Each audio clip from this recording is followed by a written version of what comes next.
2023-0004, our 458th interview overall. It is November the 30th, 2023, and we're in LaPel, Indiana at the home of Tony and Amy Pearson. First of all, I'd like to thank you for allowing us to come and do this interview. You're welcome. Let's start off with the basics. What is your full name? Carl Anthony Pearson. Now, the Carl or the Anthony, are those family names? My dad's was Carl, and Anthony is the saint's name, so Mom made it Carl Anthony.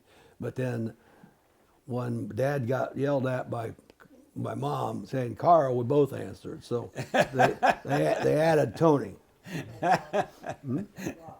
Oh, and I kept Carl when I took my wife and family all the way to Washington State to work for Pioneer Hybrid. Right. And it was a nice move, but I only stayed about 3 years, and quit, and got back here and went to work for another seed company. Yeah. And what is your birthday? June 2049. Okay. And what was your highest rank in the military? Spec 4. Okay. Well, Specialist Pearson, where were you born? Lafayette, Indiana. Lafayette. Were you born in a hospital? St. Anita Hospital. Okay. St. Elizabeth. About the time we were coming along, we were starting to be born in hospitals. A lot of fellows Right. we've interviewed just prior to that were born at home a lot. Mm-hmm. Well, I take it your mother was there at the time. Yeah, she was going to school at St. Anita. Okay. Now, what was her name? Elizabeth Pearson. What's she have? McLaughlin. McLaughlin. McLaughlin? Okay. She was a McLaughlin. Yeah. Get a stick and put it on her. Okay. And what would you tell folks about her? Was she a quiet woman, an outgoing woman? How would you describe her to folks? My mother? Your mother. High Catholic. Real, I mean, if we moved into church and my mother wanted us to do this with 4 boys. Because, you know, they just always this. Mom would get upset with us. And, well, matter of fact, we went to a funeral one time. My older brother sat here, my younger brother sat here, and I grabbed their knees like this. I said, "Remember that, guys?" Mom used to do that. I said, in church. I said, but we learn how to act in church. Oh, yeah. Yeah, I was married to a Catholic for Yeah. a long time before she died of cancer. Tell me about your dad. What was his name? Carl Pearson Jr. Okay. And what would you say about him? What was he like? He was a good father, but he meant business. You know, if you did wrong, you paid for it.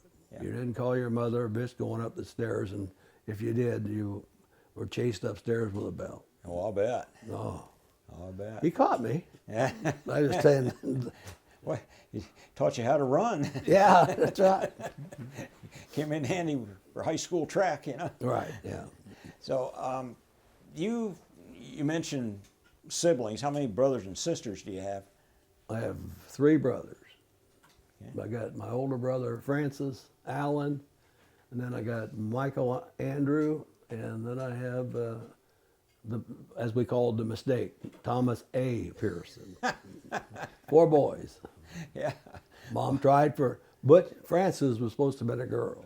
That's why he's got the middle name Francis, because that's what they thought it was going to be. But, Yeah. and his nickname is Butch. What's happened to them in life? Did any of them serve in the military, or Who? your brothers? My dad was in Germany right after the World War II, and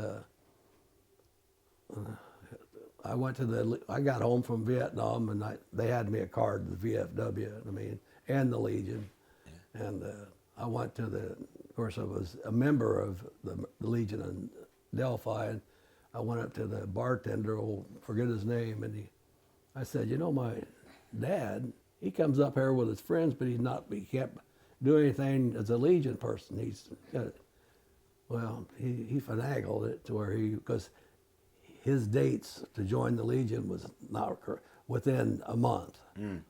So we went around that and got him, and he enjoyed the Legion to go play. They had the gambling machines and stuff, and Yeah. he enjoyed it. But But Butch was military. huh? Butch was military. Butch was military. Okay. He's in the Air Force, Okay.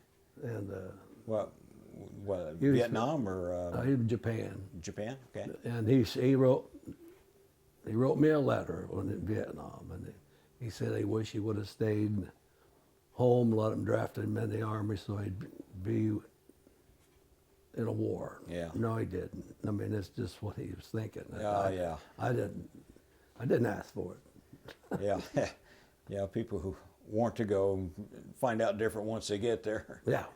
Yeah. Now, your dad, was he in the army or? He's Army Air Force. Oh, okay. Army. Because he thought he'd get in the Air Force, but his eyes wouldn't let him do it. So, but he was stuck in that unit. What did he do for a living?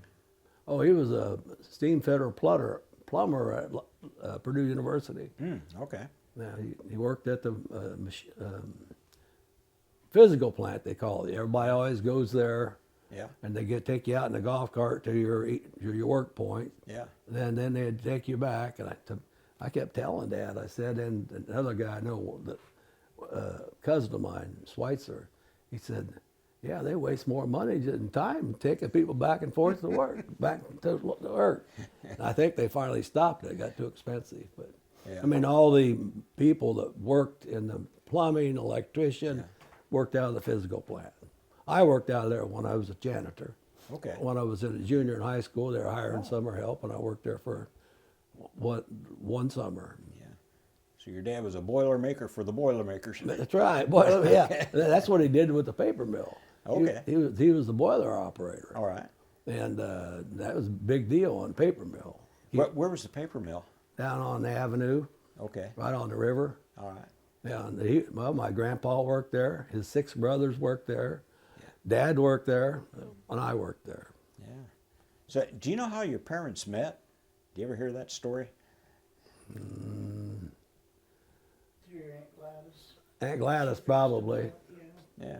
The ones that I got pictures somewhere around here where she's got the roaring 20s hats on, and the leg up on the old car. Oh, yeah. That was Aunt Gladys, and she introduced. Well, that's Dad's half sister, because It's a mixed up affair, believe me. I know Uncle Bud and all that. Yeah. But they're all good people. So. Now, you mentioned your grandfather. How well did you know your grandparents on either side? Did you know your mom's folks very well? Well, I knew Grandma, and of course we lived across from her in an apartment when we first got married. Amy and I did, and Grandma, his name was Mildred Mayflower Ross. Oh boy. That was your dad's mother. That was Dad's mom. Okay. Yeah, and he had 2 brothers. Then of course, Millie must have married somebody else, and Jim. huh? Jim Ross. Yeah, Jim, but they didn't have any kids but Jim. He was a step-grandfather. But he worked at Purdue all his life, and he never saw his check. And he always got put in the thing because he's going to save all his money. Oh, okay. I don't know what, but he wasn't part. But Jim was just always quiet, and he had a big blonde dog, and with his kids would stare at that dog. And we found out you don't stare at that dog; he'd come bite you. Now that was your mother's No. folks, or No, that was my your dad's family, Okay. really. Yeah. Yeah. It was Millie, because she had Uncle Ronnie, which stayed in the Navy. Then he came back and worked at Purdue. He thought that was what he wanted to do. But then he didn't like working. He liked his freedom. He still did before he passed away. Sure. He liked to gamble, and Yeah. he went to Vietnam 2 tours, and he was just different. Uncle Ronnie was, but Yeah. he'd yell at his wife at the scream of going down the road, and Amy and I'd be sitting in the back. He must have got mad at something, but that was Ron, Uncle Ron. But we went down and seen him a couple of times, and we tried to, and he'd just take us to the fancy casinos and the fancy eating places, and but he didn't know how to not spend money. So, till Aunt Doris, which is his wife, he went somewhere like at Alaska one station. Yeah. Well, he couldn't control the money. Ah, Aunt Doris did. So, that changes things. yeah. Yeah. So you grew up in Lafayette? Were you in Lafayette until you went into service? No, I lived in Coburn. Well, I moved to Lafayette with my first wife, Okay. and then that's where But you were born in Lafayette, and born in Lafayette. did you but grow up there, or did you grow up somewhere else? I grew up in Coburn, Indiana. 350 people. Oh boy. It's a small town. Yeah. And matter of fact, Amy took me there because she's my Delta driver now. We drove down and we around because I know like D. Pattengale and stuff like that. And Yeah. we went by Dad's old house. It's a 2-story, white house, front porch. It's the best looking house in Coburn. And Dad, you know, I came home from Washington. Pulled up there, and Dad's up there at the age 65, probably, maybe not quite that old. He was working on the gutters way up there, and I said, "Dad, I told you to sell this.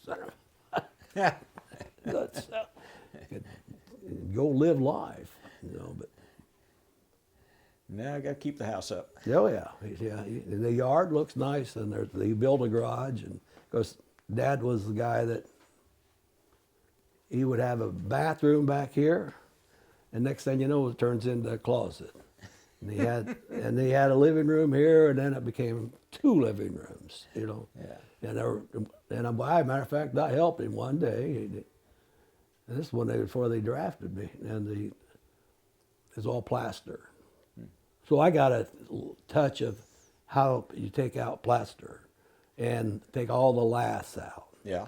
Oh, that was a dirty old mess. Oh, I reckon. And I think by the time, and then he when I was in the service, he fixed the upstairs, so it's just all drywall. Oh, okay. He took Yeah. all the plaster out. Yeah. So, but that was a dirty mess. So Yeah. so try to find another job somewhere. So I didn't have to. What? You see, it's about 350 people. Was there any kind of business district and Well, any my dad, stores or anything? My dad grew up in Coburn. They had, Okay. they had a pool hall. They had a barber shop. And then they had Walkers on the corner down there. It was like a little drugstore, and I mowed their yard. Those they'd call them push lawnmowers. Oh, And yeah. then John Wilson opened one up. Then right across from our house was the post office. Buster Brown had it. And you just walk across the road. And I wish I was there when it closed, because I could use all those little things. Everybody had to have their combination. Oh, yeah. Yeah. Yeah. I don't know what happened to them, but Wow. So, what was there around Coburn to do as a kid? Where did you play? Did you have? go down to the creek, walk Yeah. to Sugar Creek, Yeah. go swimming in the Sugar Creek, Mm-hmm. and until, see, they hooked, everybody had to have a septic tank. Yeah. Then they started running the sewage, you know, because that's supposed to be drinkable when it comes off. Had to have one. Well, I'm down there swimming. I'm probably age 20, maybe less. No, I was probably between 15 and 20. And look, somebody hollered at me. One of the other guys says, "There's something coming at you, Tony." And it's turd. And I went home, told Dad, and said we couldn't swim there because when he was a kid, he swam in it all the time. Yeah. But they didn't have septic tanks and stuff. They just had fields. Yeah. Yeah. So I never swam back in it, but it was a place to swim. Interviewed a guy in New Jersey who said when he was a kid he used to swim in the East River. And he says the water was so warm. Well, it's a good reason the water was so warm. Yeah. Oh, well, Buzzy was an interesting guy. But Dad used to take his car, 55 Chevy, you know, that's a family car, and he'd Yeah. just drive it down to the lane and drive into where it's shallow, and then he'd wash his truck, Yeah. wash his car, take some rags out. That's how he washed it. Now, did you travel very much? You go on family vacations or anything, or just kind of hang around home most of the time? Well, we took one as a family it's all three boys, or all four boys. I think all three boys. I don't think Tom was thought of yet. But the went to go see Uncle Roger. Went down there and see. He was a life person in the Army. He made he made sergeant major, highest you can get as an enlisted man. Yeah. So then when we'd go see him, I think it was in Tennessee once. We stayed there a couple of days. Then we went to Kansas City, Missouri, and then we stayed with Uncle Roger and Aunt Ruth. Yeah. Aunt Ruth was a German. Yeah. And my mom was, she moved a pillow. She moved it. Aunt Ruth would come in and move that pillow back. Mm. Then that night, we all got our pajamas on. The boys got ready to go, ready to go to bed. Then I heard something hit the fist in the middle of the table. They're playing euchre. And Dad come up and, we're going home. We wasn't. And then at the same time, we're getting this all chaos, loading the car in our pajamas, just going home in the middle of the night. And the guy next door had a heart attack. Oh, no. So Dad and Uncle Roger went down and it kind of soothed what they were arguing about. But we got that all taken care of, and we went straight home, drove home all night. Oh, boy. Oh, boy. I think that was a 55 Chevy, too, if I remember right. About as comfortable as they come. What a long drive home. Yeah, that's why he wasn't stopping, because he was not very happy. And I'm glad they mended over the years. But Aunt Ruth was just one of these persons that she just do something to make my mother upset. So, family gets an argument over some little thing and goes on for years, and then forget what they argued about, but they just knew that they were mad at them. Yeah, that's right. That's it. Yeah. Oh, boy. Yeah. When you were a boy, did you have any childhood heroes, cowboys or baseball players or somebody in the community or the family you kind of looked up to? Well, I always did Uncle Roger and my Uncle Ronnie. They were military men. Yeah. And both of them went to Vietnam at probably older age than I did. Yeah. So, and then they always, Uncle Roger give us, because he was a supply sergeant first. And the first time we went down around Tennessee, we went down there, and I still got them gloves. And I've seen on Antique Roadshow, there was some money. It's the finger ones, Yeah. I still got two of them around there somewhere. So, hang on to them. now ask Amy. I'm a collectible of junk, she calls it. And then we used to, Dee Pattingale, good friend of mine. There's some guys that were going to Coburn, going to the same school I was, and I think they looked up to me, and I think that's why they graduated out of high school. I mean, I didn't get the best grades, but I knew what I had to do. Well, when I got caught smoking that time, Your mother made sure of it. Your mother made sure of it. Yeah. Mr. Francis was the assistant principal. Yeah. And Dick Brown, myself, Dee Pattingale, we go outside at lunch study, and we're out there like, and Mr. Francis popped out of the blue. And we all went, we couldn't suck it back in. So he brought us all in there. Then Mr. Lennon was the principal. You had three choices. There are two choices. You lose, you miss 3 days of school, but that take those off your grade. Or you can take a 3 whacks. I got to me and I says, well, I don't think I can explain lowering my grade any to my dad. So I guess I take the 3 whacks, and that's what I got. I took the punishment, and I never did that again. Yeah. The other guys, they must have had better grades than I did. But like I said, I don't think I can explain too much percent off my grade. Well, I figured the whack you got from him was probably a whole lot less than the one you would have got from your dad. Yeah. Oh, I was expecting that because you always told that. Yeah. Well, since I didn't get them, but He probably wanted to, because I was doing something wrong that's not supposed to be done. So where'd you go to school? Went to Coburn School, where my dad went to school. Okay, right? with elementary and Well, first it was you had Mrs. Bordner in the 4th grade, and you had Mrs. Sampson in the 6th grade, and there was just another class under us. yeah. And then I find out Mrs. Bordner and Mrs. Sampson had my dad in Coburn. Oh my. Yeah, that's how it was, you know. I said, geez. You went to East Tip High School. Then they switched over to Buck Creek. So Okay. they left Coburn as probably a 6th and 7th. Then they had the junior high, or kind of the junior high, went to Buck Creek. Then next thing you know, East Tip came, and that's where I ended up graduating from, East Tip. Okay. Now it's Harrison. Harrison All right. kind of combined them. Yeah. Yeah, Yeah. yeah.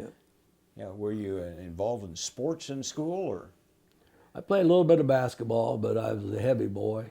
Yeah. So, and just couldn't keep up with my older brother, about this tall, you know. Yeah. I always want to introduce him to people when they know him. This is my big brother. He's only, how tall is he? He's not very tall. I said, that's my big brother. And somebody said, that's your big brother. Yeah. But he's the guru of the hand. We used to deliver the grit. Oh, okay. Oh, sure. Yeah, and then I got him a job at Harrison's at the fish house. Yeah. And he'd work there every once in a while. But on the grit, well, even when he worked at Harrison's, you know, they paid us $16, $8 for 2 nights, or $16 for 2 nights. And I'd be broke on Tuesday. Yeah. My brother would still have most of his money. Yeah. And he delivered the grit. And I did it for him too. And that wasn't much money. And I just squandered mine. And Butch always had money. And he still does. I always tell him, you old rich son of a gun. He's a good fella. He was my fighting partner.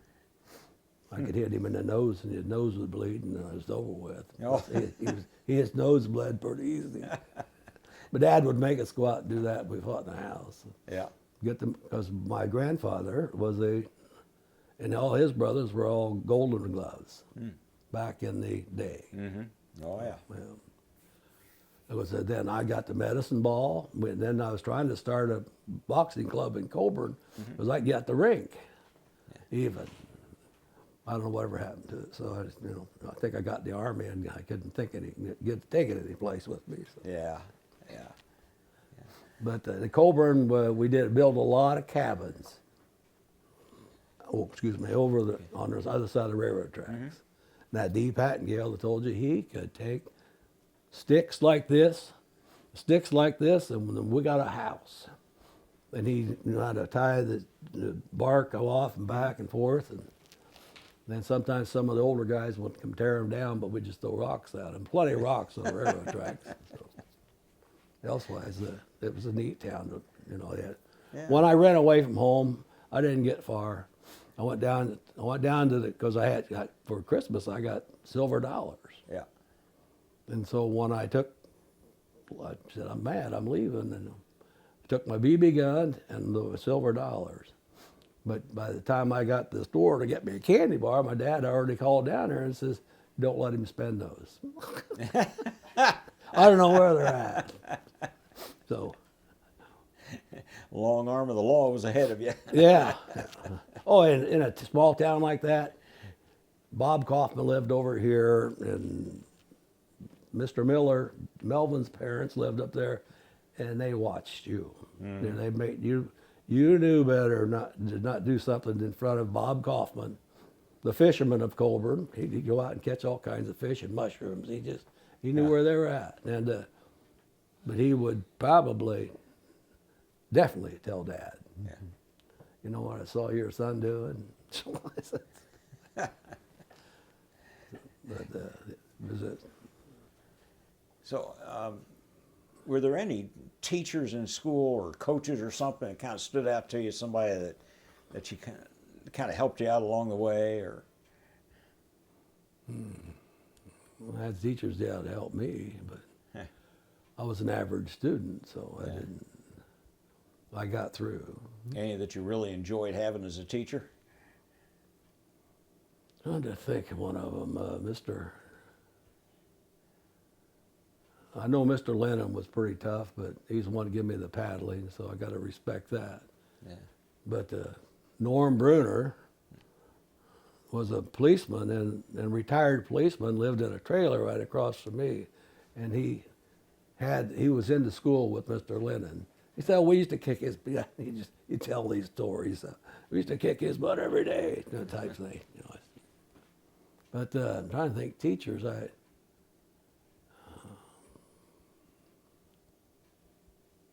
you ever talked about. Yeah. None you ever talked Yeah. about. the only teacher I talk about a lot is Mr. Scott. Well, that's now. Oh yeah. Oh yeah. Wow. Here in Lapel. Yeah. Oh yeah. Good guy. He goes to the same church I go to now. Yeah. We saved him.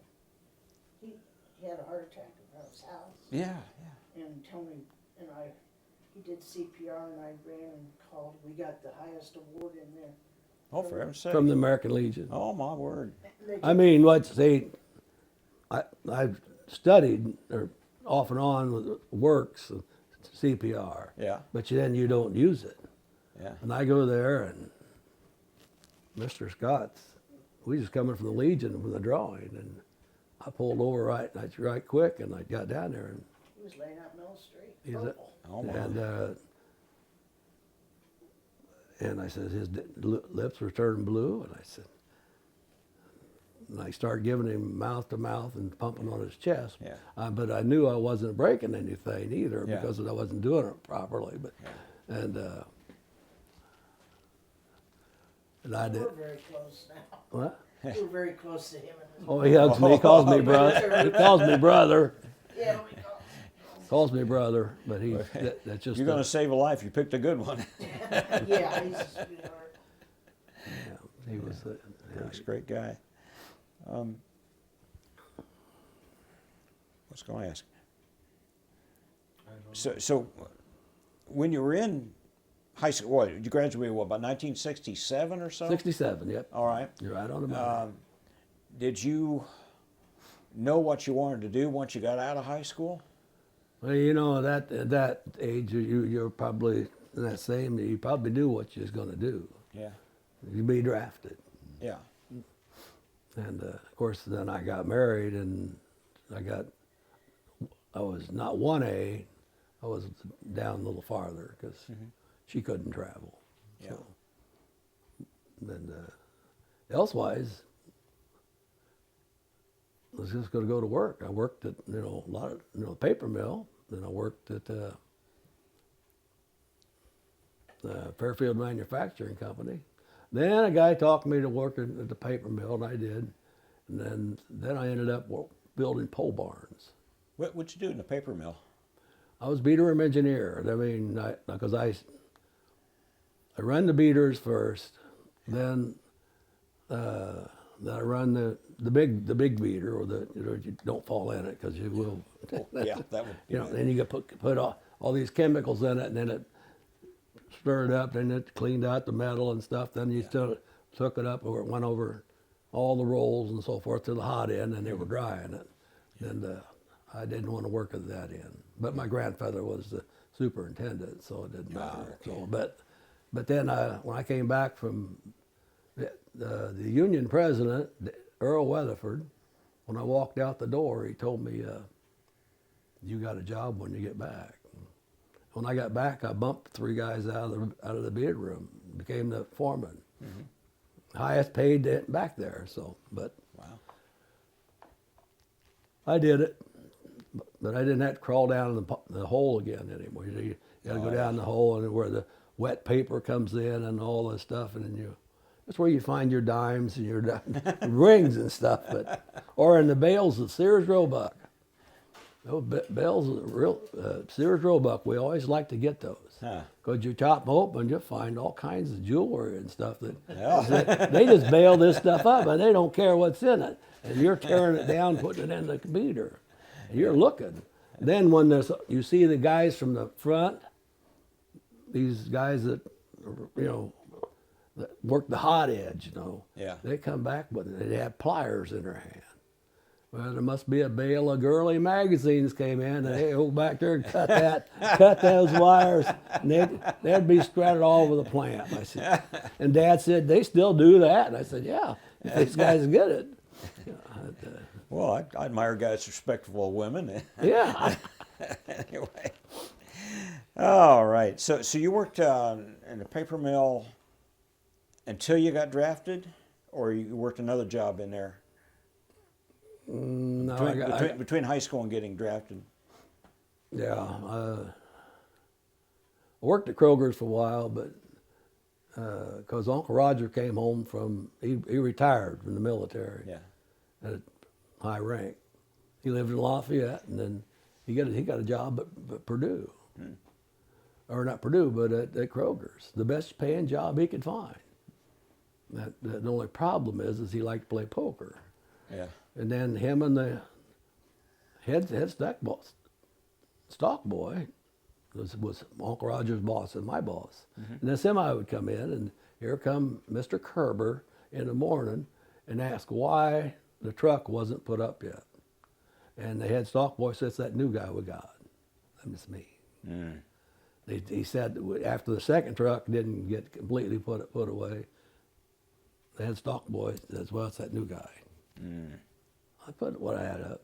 Yeah. And so Mr. Kerber called me in and said goodbye. Before he joined the union after so many days, 30 days. And Yeah. I didn't make that. So then I ended up, my mother was familiar with the paper mill because her dad was the superintendent for many years. And then she knew Pearlie Goss, which was the guy in the office. And I ended up, that's where I ended up working, because when I working there, we married. Yeah, we heard that. Yeah. It was a dirty, stinky place, but You went there and then you went to the service and then you come back and went back there. they let me back in as foreman. So Yeah. I don't know where I went to Fairfield at, but Yeah, you were fortunate there. That wasn't always a promise that was kept. Yeah. right. Yeah, we'll get you back on, and they find some way to cut you out. Yeah, when my wife passed away, I worked at the paper mill. And I went to Pearlie Goss, and he says, what are you doing? I said, I'm leaving. He said, when you be back? I said, when you see me come through those front gates, that means I'm coming back. Because my father-in-law and my mother-in-law, they had a truck camper, and they were getting out of town. Yeah. And they asked me to go with them. And down to Carolina is a place that I've never been. Just wanted to get it off their chest or something. Oh, yeah. Yeah. Yeah, I thought when I graduated high school I wanted to travel the world at least once before I had to go to work, but Dad had other plans. Oh, he did? What did he want you to do? Go to work. Go to work? Yeah, well. Well. That's all people like my dad and your dad work. Oh, yeah. And my son has learned that. Because I got him a job at the hardware store here in LaPel. Because I knew they were looking for people. And he was this stock boy and working with customers. Best thing he could have done. Because he learned how to work with people. I always says, her dad should have had that job for a few years because you learn how to work with people. And I came home one day. He was supposed to go in at 3. He's sitting in his chair in there. I said, what are you doing? He said, I didn't want to go to work. I said, you get your... Yeah. You get up. And he said, well, he kind of denied me. And he says, no, I don't think so, Dad. I didn't want to go to work. I says, well, you go in your bedroom. We'll talk about it. He said, that won't do any good, Dad. I said, it'll make me feel real good. Because dang it, this guy just depended on you. And the guy, he works at the Hamilton County, and I don't think he misses a day. No, he's a good worker. Now, he don't miss. And I hope I taught him that your supervisor, you got to own the place. And I've always, wherever I worked, I've always, you know. Got one more from the pre-service stuff. The big news item for the World War II guys would have been Pearl Harbor. For us, it would have been the Kennedy assassination. What do you remember about that? No, the Kennedy assassination was a sad time. Yeah. Amy, matter of fact, we've watched it. She's been watching it here lately. I mean, it's been back on since November's here, but it was a very sad moment for everybody. And I mean, even kids. I mean, Yeah, it was like you saw. 9/11. Everybody remembers what they were doing Oh yeah. that day. I mean, Yeah. How'd you hear about it? in school. Yeah, Were you in school. school? Yeah, they announced it. Yeah. But then, of course, listen to radio stations and so forth. When Kennedy got killed, got assassinated, some of his nieces and nephews went to this certain school. And the teacher got a call on the phone. And she asked the kids to all put their heads down on their desk. Yeah. Don't look up. Don't look up. Then she said, okay, you can look up. Every relative kid to Kennedy's was gone. Secret Service come in and got them all, took them out. Wow. And that's, of course, the school I went to, we didn't have any Kennedys in our class or anything, no. but that's what they did. And Yeah, I remember what a shock it was. yes, it was. It was a shock. I told folks that the world turned black and white for the next 4 days while we stayed glued to our television. Yeah, Yeah. yeah. Wow. It was, who would have thought? And I still don't. Well, when the radio came on, they took a little break before they made the announcement, and they said something about more on the assassination of the president. And I was thinking, Anwar Sadat's been killed? He was the only guy in the world I knew who was a president besides ours. And Yeah. Nobody was going to shoot ours. Yeah. And boy, they came back. That was I was a freshman, I think. yeah. Yeah. I was in junior high. Junior high. Just a little, Seventh grader. about 2 years behind you. And that was and 9/11 is another one. I don't know how that happened. Oh yeah, yeah. I mean, how did people that didn't know how to land a plane they were out in Walla Walla, Down Moses Lake. Moses Lake, and that's where they wanted these people come in and want to learn how to take off. Mm-hmm. They didn't care about landing because they knew what they were going to do. Yeah. And how we didn't detect that somehow, some way. Yeah, my first thought was that they'd hit the Empire State Building with a bomber back in the 40s. And I thought, oh my gosh, it's another terrible accident. And then boy, they did it again. And I couldn't believe it when the towers came down. Oh, I didn't think that was possible. Yeah. And they just crumbled like house cards. I was on my way to the airport. I was supposed to fly out to Des Moines. Yeah. And my boss, he'd go walking down there, and he got him a donut and stuff. And I'm standing there and had my luggage, and I said, I'm not going to put my luggage on there across. I said, why? He says, this place ain't going, the plane ain't going to leave. Mm-hmm.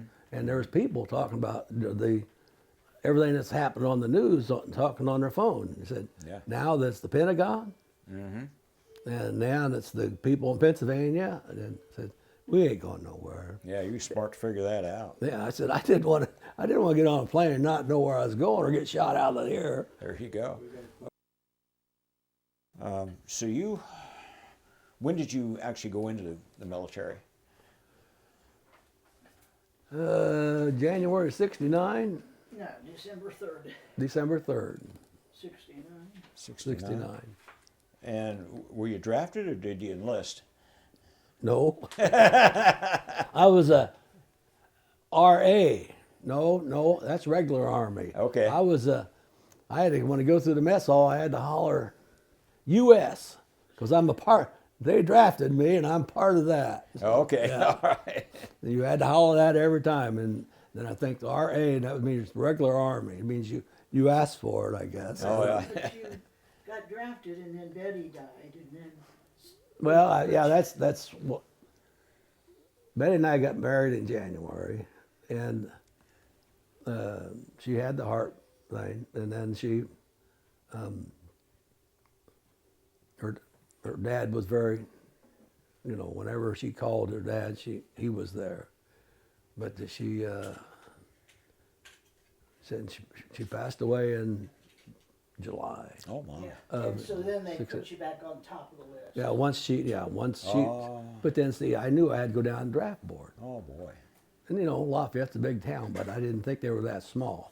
So I walked in there and, well, Mr. Pearson, we've been waiting on you. Oh, boy. They knew that she had They died. they knew they was going to change my classification, so I went to 1A. Then they drafted me pretty quick. Put you on that day, didn't they? Oh, no, that was the other one. Yeah. I was with that 100,000, whatever president was, that up the count in Vietnam. That Yeah, was, yeah. Johnson, Nixon. not Johnson or Nixon, whatever it was. Yeah. Johnson. That's how they fought the war too. I mean, just like that, stupid. But Wow. there was a big influx of guys during that time of that when I went in, but because boot camp was a rude awakening, as you will probably know. Yeah, boot camp's really tough. I mean, So, would you go to Fort Knox? Fort Knox. Yeah. Okay. I went down to Annapolis. And Yeah. you had to do the signing in there. Oh, yeah. And you signed in, then they put me on a bus. And I didn't bring a razor or anything. And next thing you know, we're being ordered around at Fort Knox by PFCs, because they've been in there for 3 months and they yell at you all the time. And this one little guy says, we get pulled in at like 3 o'clock in the morning. Yeah. Let us out. And this little E5, it wasn't even he was just a private, but he was in charge, and he took charge, and he yelled at us. He said, "Now, boys, I'm going to let you guys sleep in until 10 o'clock tomorrow." Well, great. We go to bed, 4 o'clock in the morning. Get up, you he gave that bull crap. I said, "Who is this lying son of a gun?" But then I took, I went to, I knew I was going to go to a mechanized infantry, and because that was right up from where I took my basic. But then I got new orders. I said, damn, I got new orders. And at first I called my dad because I know what I was going to do. And I called Dad and I said, what did Recon mean in World War II? Because I'm part of a Recon unit, right? He said, well, they used to fly these little planes over the enemy line and, double check, where the enemy was at. Oh, I said, I guess I'll be walking, Dad. I don't know how to fly a plane, so. But they did. Then I got new orders that sent me. I didn't have to leave Fort Knox. I reported to a barracks. There's 25 of us, and the black guy, he cried all the time. Why he got picked, and we went to medical research lab. We had a place we had to report to, and then we'd go out every morning. We'd have they fed us good. We could have beer in our lockers. The guys that are regular Army and stuff, they couldn't have beer. Huh. I got to go home every weekend, because they didn't want us to mess up their test.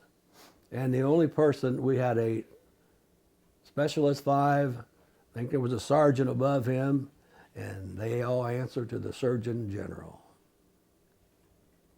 So they didn't want us to mess them up, and so we had pool tables, ping pong tables, and They tested you all the time. oh yeah, I tested you. They'd put you on the treadmill and put wires on you, and then you tell us when you're when you get a little tighter, like every so many seconds. So I just count to 20 and say I'm tired. Then they'd give you crossword puzzles. Yeah. And the guy that comes in, you don't know him. He's doing the up, and I get to do the go that way with it. I said, and then they would get things. And I've got a certificate in there. I've been there, you know. And you put things over your head that, and they'd be looked at lights, and they'd go green, red, blue, pink, and stuff. And then they would be hollering that in your ear, blue, red, green. Huh. I don't know what they were doing with this stuff, but I was glad to get out of it. Oh, yeah. Yeah, I didn't know what they were doing. Psychological testing there. Yeah, a bunch of psych tests. I don't know. But it was, then of course, I was out of shape then. So I had to add the AIT. And basic was supposed to put you in shape. But then to get AIT, it was worse than basic. You just, you know, the exercises and the pushes and the jogging. Oh, yeah, then there's another thing that we had a first sergeant that we'd have to go out before we could eat and go over the monkey bars, and we had to jog around. Yeah. And his cadence was, and he wanted to hear you sing it too. Yeah. I want to go to Vietnam. I want to kill some Viet Cong. That, to me, that's not right. Yeah. I mean, They drill at your heads. Hmm? They drill at your heads. I mean, So you're over there. yeah, I mean, and then God, touch on this, because I was on the ACAV and we'd get apples and oranges and stuff. And I'd throw them out to the little kids and stuff, but there's some of these guys would throw that apple harder than a baseball. Huh. Hit the little kids in the head. And that's how I always said, I've told the Legion guys that a government made us hate another race of people Yeah. badly. Yeah. Like her dad, he hated Japs, hated them. Mm-hmm. Oh, he'd be in the hospital doing surgery, and he says, "Amy, come here, get these Japs off me." Yeah. So he'd just holler. He didn't like them. But he was in the South Pacific. Chinks. Yeah, you call them chinks. Or, Yeah. But it was just, you know, back then. Well, in order to kill somebody, you have to dehumanize them. Yeah, you did. You can't do it any other way. Right. If you look at them as being another human being, it's awful hard to pull the trigger. So Yep. that's what comes. And Japanese were vicious. Oh yeah. They were awful. The way they slaughter the Chinese and the Filipinos and our guys when they had a chance. Yes, they did. So it goes both ways. Yeah. Just did what I had to do when I was over there when we got in firefight or something like that. So you wound up doing tank training at Fort Knox in advance? Oh, that's a good one. Okay, I got in front of me, pulling guard, is a 50 caliber. I'm sitting in a Sheridan tank, holding up the first night of guard. Yeah. And I got there long enough that I knew I'd like to have this guard because the moon's going to be this high. You see, but the most scared in my life when Travis, my commander, he comes down and we're all sitting down there getting ready to get in for the night. Here, Tony, give me a 45. He said, "You got first watch." He said, "There's a daylight scope up there." I was sitting there. And you can't see nothing. And you said, "When's that guy going to come and cut my throat?" Yeah. Oh, yeah. Oh, yeah. I mean, yeah. I mean, and I had a 45 and never shot a 152 round. I mean, I wouldn't know how to put it in the thing. I mean, it's a cannon, Yeah. you know. And I just said, "What am I doing here?" But then that's the night I started saying Our Father every night. Mm-hmm. Every night. I mean, we said it in the church every Sunday, but I remembered every bit. Now they add something at the end of it, but it just made me feel better. Yes, it's when you were glad that your mom pinched your knees in church. Yeah, yeah, I got the end of that, right. It gave you something to carry when you needed it. But I did have, my mother sent me some cookies in a coffee can. Then she sent me these Jesus, St. Joseph, the baby, the lamb, got a big wire on it, a nativity set. Yeah. Well, we ate the cookies pretty fast. Didn't take a loaf of Wonder Bread didn't last very long in a platoon. No. It tastes like cake, you know. And but the cookies went well, and then the guys were on patrol. Well, my platoon's out, went the sergeant on patrol. So I just went over there and filled up the can full of dirt. The cookies were gone. And I stuck that in there, and I put it on the back of my ACAV on the gate. And while I was out on patrol, Stars and Stripes came in, took a picture of my nativity set. Huh. And they did, I think I got a Yeah, you copy. got a picture of it. Yeah, the paper of it. Why didn't my sergeant say, yeah, Sergeant, they probably didn't know when Star and Stripes were going to show, but I sent it back to a copy of it back to the magazine for 11th Cav and tried to see if I can get the Stars and Stripes. And it was something, a paper that you got every Stars and Stripes. Yeah. But it was, there's my nativity set. Oh, that's pretty cool. Yeah. Yeah, that is. Well, let's get you from Fort Knox over to there. You did all of your advanced training in Fort Knox, or did you go somewhere else before you went to Vietnam? Oh, no, you went to, Fort Knox was your basic training. Yeah. And that was where I thought we was going to kill somebody one time when these people wanted to do some rioting when they were getting closer to getting out. And I'm surprised somebody didn't kill during that because they. But then, that's one place you went. Then you went to Vietnam. No, I went to AIT Where at? in Fort Knox.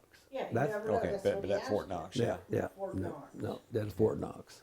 Because I had my AIT there. That's where they, you got to march Misery Hill and you got to march, go up and down, your feet sweat and freeze. And when they give you a break, then it just freezes in your sweat, freezes in your shoes. Oh, yeah. But then some heavy general said, we can't, it's too cold to have them boys out there. And there's some generals that would, we can't do this. Or duck walk up a hill. No. Good for you. I had a rough time getting through the physical. What was your MOS? MOS, Yeah. Recon. Recon? Okay. Yeah. Search and destroy mostly, but they call it Recon. All right. Now, what did that entail when you were in Vietnam? Were you actually using a tank or I was a gunner on the tank. you were a gunner on a tank? Then I was a gunner on the ACAVs. They have a little, you sit on your mini can and you. You busted the jungle. And you busted jungle. Oh yeah, we busted jungle a lot. Because, one time the CBs called us. Their floating bridge hit a landmine. Yeah. And guess what? They called us up. We sent the first platoon. I didn't. I was in the first platoon. We go out there and there's tanks with our unit. Yeah. Oh, those tanks says no. Told the insubordination was really good in Vietnam. Oh, yeah. Because those guys says, I'm not going up there. In the Sheridans, that's the big one, all right? Yeah. No, they just hit a landmine. So our lieutenant from good old Purdue Rossi, and he said, he made me get up there and drive it. And you talk about if somebody just hit a landmine, I said, there's probably more out here. Yeah. And I kept cussing that lieutenant of mine, just hanging on to him. Then one other time, we're coming back from a patrol way back in the jungle, and we had to get back. And he's 1-6 Alpha, the lieutenant. He's always behind me in the turret up. That's where he sits. Yeah. But he's in charge of the platoon. And then we're busting jungle, and busting jungle we already busted the first time going out, and we're going just flying down through there because we're gonna miss our mail call. and the lieutenant's behind me, and his driver, Stockhorse was his name, and I'm flying through there, and I look down there at my hand, and the snake had his tail around the starting button or something. He's about this far from my hand. Oh, gee. So when you let go of those things, it stops. Yeah. Well, lieutenant's guy's about hit me in the ass, because then here come the lieutenant. You Lieutenant. went up through the, Oh yeah, I went up like a shot out of a cannon. I was getting out of there, and so I get up there, and the lieutenant says, "Pearson, what's the problem?" I said, "There's a snake down there." "What kind of head do you have?" I said, "Don't know." "It's a snake. I'm from Coburn, Indiana." "Oh, what kind of head do you have?" Stuff. I said, "Shit." Then he called his guys from his tracks up, and they got a fire extinguisher, and they found him down on the floor in the cockpit, and they got him, and he got in the back where we sleep, and these little air holes in the metal. They just cut him out in little pieces, and the lieutenant comes up and says, "He's out of there." I said, "Okay, I'll drive it back." Yeah, but you refused first. Oh, I refused. I wasn't going down there till I knew that snake was gone. Yeah, I'd reckon. Yeah, I don't care what kind of snake it was. We don't know. In Vietnam, you could be anything. Maybe a two-stepper or something like that. Yeah, you walk 2 seconds and you drop dead. So when you left Fort Knox, how did you get over to Vietnam? Did you fly over? Did you take a ship or? No, I'm glad I didn't. Guys here in Lapel that went to Vietnam, they went on a boat, and that's a long ride. Mm-hmm, mm-hmm. And Stan Kilburn would say, "Jesus, didn't think was ever going to get there. Didn't want to go there anyway." Yeah.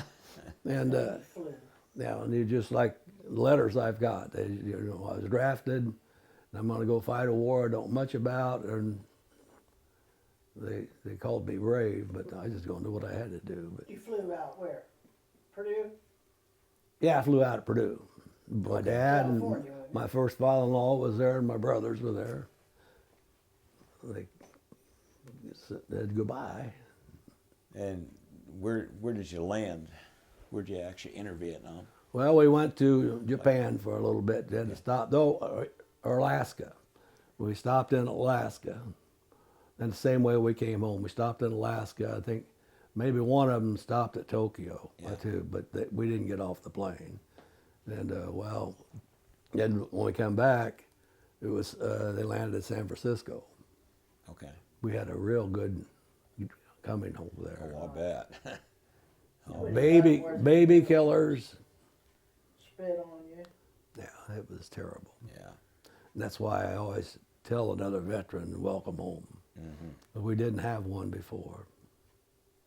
That didn't change until Desert Storm. People started figuring out what they'd done. Right. And the Vietnam veterans were thanked along with them, made up for lost time. And I started noticing it then. Yep. And boy, I tell you. In fact, we went to the VFW or something in Anderson. And in the urinal, you said there's a picture of Chain fight. Oh, that's on the. That's on the VFW. Yeah, VFW. Oh, In the yeah. urinal. Oh, Time-honored tradition. Okay. Yeah. All right. Nobody liked her. Well, I thought you said something else. Oh, yeah. Okay. Yeah, I understand that. So where did you land in Vietnam? Did you land Da Nang or someplace like that? Or Cam Bay. Cam Ranh Bay? Okay. All right. And then, of course, Part of the world. huh? Yeah, Yeah. yeah. And of course, there's a lot of, scaring the newbies. Yeah. Because they'd throw a fake grenade out in some place and then make it go boom, and it'd make us hit the soil. Yeah. And I thought, wait a minute. But I didn't. It's just practice, I guess, when you hear something like that. Yeah. But Well, They send an awful lot of mortar rounds into places like that. Yeah. Well, I mean, I just for old Doc McShannon, he's a good friend of mine. He's the one that made this chain. Mm-hmm. That's the chain that belongs on a Huey that guides it. Okay. And we're on patrol. 6 of us, 7 of us. We're out walking the jungle and patrolling. And we get back right close to the night defensive position. And Doc says, Tony, you stay here. I'm going to go back. There's nobody all the people were gone or that got rescued that rode in the Huey.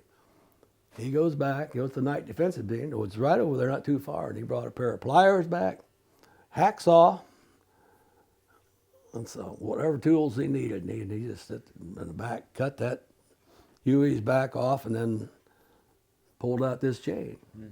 Then he made Sergeant Staff or Lieutenant Staff got one. I got one. Charlie Gimbel, that was a guy that from blonde hair, blue eyes.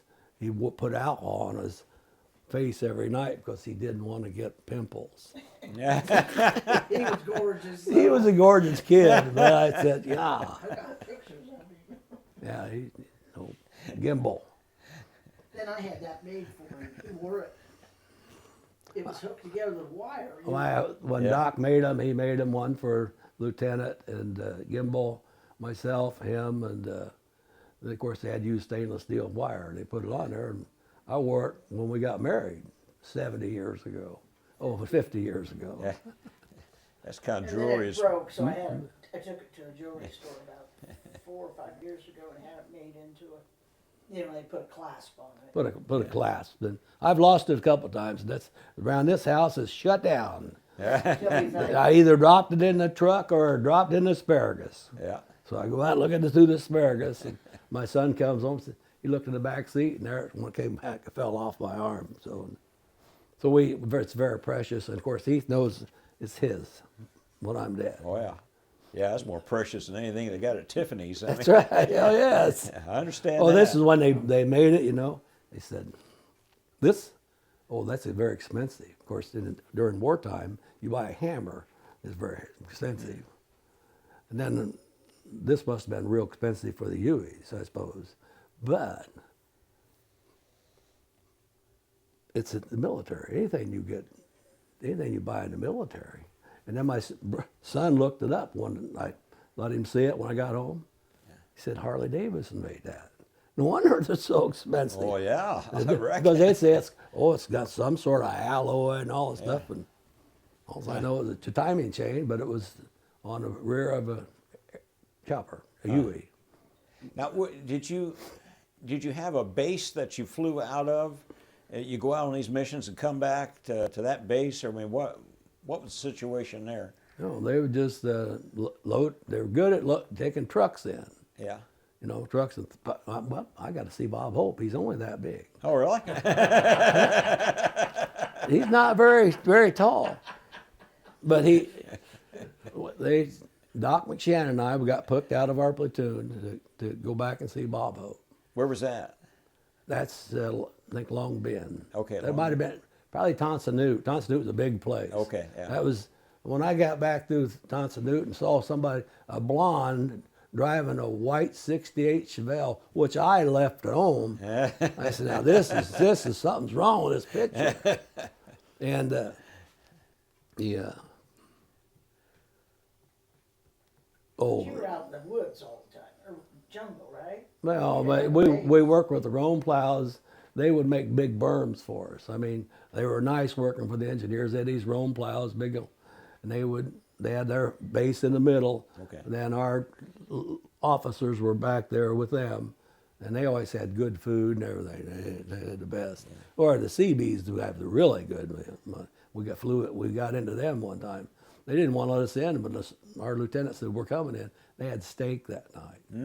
No. That's better than sea rations. I had sea rations a couple that times. was interesting. How'd that work But out? we got in there, and there was people everywhere, and where Bob Hope and the Golden Girls were going to be. And we looked for seats and looked for seats, and we finally got up on top there, kind of in the bleachers. Bob Hope's that small. He's not a very big guy. and the medic and I, we stood up there and said, let's go somewhere. Let's go. We didn't know where we were going to sleep that night. Okay. So we went to PX, going to get a cheeseburger. Well, we couldn't find one of them, so we was out of luck. And by the time we got back, they was loading the truck, the deuce and a half. They just pile you in here. Then when you take it, then they take you to maybe same way with the airplanes. They put you in and you sit on the floor and you got a great big seat belt that goes all the way across to everybody. I said, no, this is not very good, I don't think. But we did get to see Bob Hope. That was And you got to go to Australia. How tall was Anne Margaret or about that same way. Not much. She was- whoever was with him? yeah. Yeah. Oh, yeah, one. Now, Bob was nice, but that's not the one they came to see. Yeah. Of course, you're half a mile away. R&R come up and I took it. That's how that works. One guy I was with, he was going R&R. So I think, I still owe him $3, I think. But he could sing, get in the taxi cab. Well, you're only allowed to carry so much money. You go into a foreign country. And so he had to give money to me because I wasn't taking what I could max out. Yeah. So I had it. And we get down to New York, in Sydney, Australia. We're walking down the street. And first of all, there's two guys stopped us. Said, are you guys from here? We got civvies on, right? And short haircut. Oh yeah. And they said, well, we'd like to know where this road's at. I said, well, we don't know. We're not from around here. They knew that. Oh yeah. Well, since you guys are new in town, we'll just buy you a beer. Uh-huh. They took us in the bar, and they bought a beer, then started this nut game. Ah, yeah. Then Speedy was his name, a guy from Michigan. We called him Speedy. I don't know why, Speedy. Well, he lost $20, $30 right there. And then I saw right on, because then there was some guy at another table says, hey, well, what are you guys playing? Can I? Well, he was part of their scam. And then when we got back and we found out we got ripped off, we should have went over and did something to them, but we didn't, because we ran across a couple of other guys that they got the same thing. They got scammed by some guys, you guys must not be from around here. No, this is all slicked back like this. I mean, I had clothes on. I didn't have the bell bottoms. I had what I had. But it was, but then, of course, then two girls pulled up. Hi, boys, what are you doing? What do you guys want to do? And old Speedy said, I want to go bowling. So we hopped in that damn Volkswagen. There's four of us, I think, maybe five. They took us down to the bowling alley. We got out on it. The guys got their ball and got their shoes and stuff, and the girls wanted to talk to me. Guess they thought I was a spokesperson or something. They said, hey, you can come live with us and we cook for you and go dancing with you, do anything you want to do. Okay. Okay. I said, okay. So I went down and matched Speedy. I don't know who the other guy was with. He said Speedy was from Michigan. I know that. And he said he didn't want to. He got all his money in the safe down at the hotel. He didn't want to mess with it unless he wanted it. And the other guy said, no, I don't want to do it either. So they went on their way. And we did what we just, Whiskey A Go-Go was a lifesaver. What's the other one? Oh, But you had fun. huh? That's all that matters. You had a good time. Yeah. Oh yeah, run across Myra Ride. She was. I went to this place and you buy tickets to go different places to eat and different kinds of food, and they line you up, and they lined me up with Myra Ride. Good looking little girl, and she was from New Zealand, and we went out dancing and eating and so forth, and course, Amy said she got mad because she didn't hear from me for about 2 weeks. But then she sent me a letter from back. It says her sparkler went out of her eyes. I still got the letter. I know it. God, hey. In fact, he warned me when we got married, if somebody ever knocks on the door, little dark hair. Looked like from New Zealand. Okay. But they never came, so. God. Funny. Yeah. So when you went out on a mission, where did you go from? I mean, did you come back to one particular base, or did they move the bases around like fire bases or something? You had fire bases, but then we put up in NDPs, Okay. night defensive position. Okay. That's where the whole platoon was at. The tanks, and that. Then if we went out on patrol, whether it's walking or and everybody knew where we were at. We'd call in sit reps back to headquarters. Yeah. Now, one time there was a couple times that the lieutenant or the captain, whatever it was up there, he would be flying around. I want to set up an ambush tonight, people. And it's almost dark, right? Okay. Yeah. So we had a talk with our sergeant, and we did file fake ones. You know, sit rep, nothing to be seen. And I didn't see much, but Yeah. we don't want to go set up something at nighttime. No. And then our lieutenant lost the chain of command because Sergeant Spence told on him because he was letting us get away with that. Oh boy. And Sergeant Spence didn't like anybody, so he told on him. Yeah. And Nice guy. Singer was the other E6 that we had. But you did most of your patrols at daytime. Yeah, we had night ambushes. Okay. I hated Night them. Same way. They want to set up as coordinates and go out and set up for an ambush. I don't think we ever saw anything except a couple coons. Yeah. I mean, Well, what are you going to see? you could probably go up to the captain and say, "What the hell are we doing this for?" Yeah. You know, he's going to tell you. But we went on then. But to set them up at night, when we got all day to do it, you know. But Yeah. we got incoming one time. We found out where it was coming from a whole bunch of Vietnamese people sitting around a mortar round, and that's who was shooting at us. Ones we probably bought cigarettes off of. Oh yeah. Yeah. So Can't trust anybody. were you dealing more with North Vietnamese or Viet Cong? Viet Cong were the North Vietnamese ones, the bad ones. Okay. Yeah. I mean, North Korea. I mean, they come in a lot of people. I mean, when they march across the field, they took a lot of room. Not Korea, Vietnam. Yeah, in Vietnam, North Vietnam.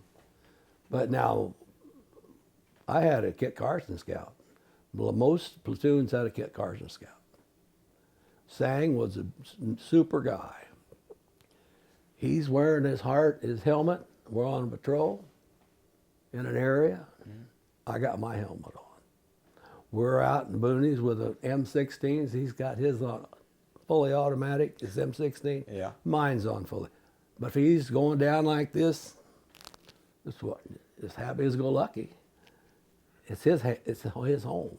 He knows that place. Yeah. He knows. Then one time him and I was riding on the back of the ACAF.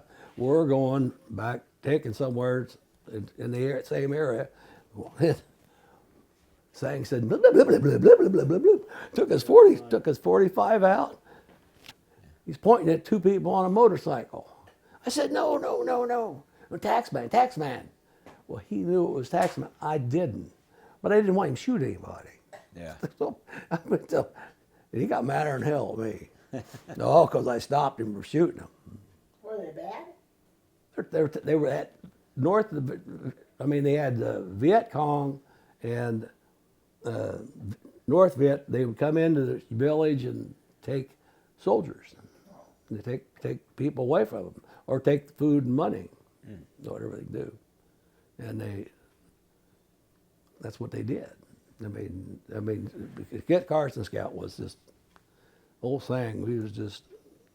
Now he borrowed my 16 one time when he goes on patrols with everybody. He's going back there, and he come down off patrol, and I was playing around. Somebody sent me a yellow towel. I made a vest out of it. Yeah. Sergeant come back in and said, I could have picked you off from the woods over there because it's yellow. Oh, yeah. And old Sang was just blah, blah, blah. I didn't understand a word he said. And then Singer come up to me and says, you left it on fully automatic, and he's twirling the gun like he always does. Oh, boy. right up line with those guys. Could have killed them all. Oh, geez. Yeah. I don't know how they would explain that. Of course, in December the 31st, 1970, I had taken my track in to fire base to work on it. That night, we all got a phone call that 2nd Platoon, we left the area. We would take the tanks and stuff, and we would shoot weapons and stuff to get them taken off. We'd make sure they were gone, but we would shoot at them, shoot ammo at it, and they would set them all off. You could hear them go off. And claymores, you've heard the claymores, haven't you? Those 780 BBs, yeah. But the 2nd Platoon, their sergeant was a guy from Germany. Never really had any combat. He sent the guys to go pick up their claymores. And the Kit Carson, they had a Kit Carson Scout. Well, they're walking and getting closer, and the Kit Carson Scout would not go any farther. So Cheney, guy I met on stand down from Indianapolis, I'd like to go talk to his parents. Now, he walked into it, and 3 others. They're on the wall. Oh, jeez. Now, they walked in their own booby traps. Wow. Good too. That's a bad way to go. Yeah, they know. Cheney was his name's. I would have checked it. His name's on there, and then the other 3 or 4 guys. I think the sergeant got back to the night detention position, but he died later. Wow. Probably more. If somebody would have shot him if he did that to other soldiers. He might have made it back and got to jail. I don't know. Yeah. This might be good. And this is a poem that who wrote this poem? Our daughter. Okay, your daughter wrote this poem, Yes. and that's your grandson at the Vietnam Wall. Yes. Hang on. Okay. Don't move it.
Yeah.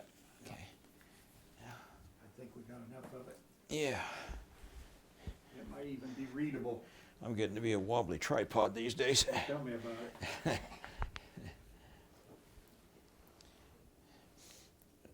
So, you back on? Yeah. Okay. We're running. All right. Now, these patrols you went out on, were they mechanized patrols, or did you walk them? Well, if you were going to go on hard pavement, you'd be mechanized. You'd be every trooper's. You got your two gunners, your driver, and your track commander. Okay. And when I did that, that's where if my Kit Carson scout wore his helmet because he'd ride back here and your lean back is an ammo can, and it's hooked up. You got an M60. Okay. Usually it's just there for protection. I mean, I'll tell you this one story. I don't think the United States fought the war kind of stupid, but that's all right, I guess.